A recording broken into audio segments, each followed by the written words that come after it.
Welcome to Let Me Fix This. Enjoy the video. In this video, I will explain how to remove petrol from a Chevrolet Spark. First, prioritize safety. Always work in a well-ventilated area to avoid inhaling fumes. Make sure your vehicle is on a flat surface with the parking brake engaged. Gather all necessary tools, like a siphon pump and a proper fuel-safe container, before you begin.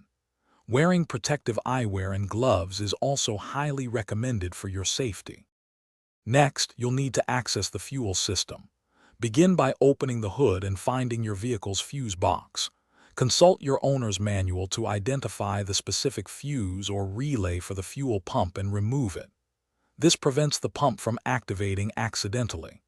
Then, locate the fuel line connection, usually a quick disconnect fitting, and prepare to detach it carefully, keeping rags handy for any drips. Now it's time to siphon the petrol. Firmly attach your siphon pump to the disconnected fuel line. Ensure the other end of the siphon hose is securely placed inside your certified fuel container. Begin pumping the siphon to create a vacuum and start the fuel flow. Once the flow is steady, you can often let the siphon work on its own, but always keep a close eye on the container to avoid spills.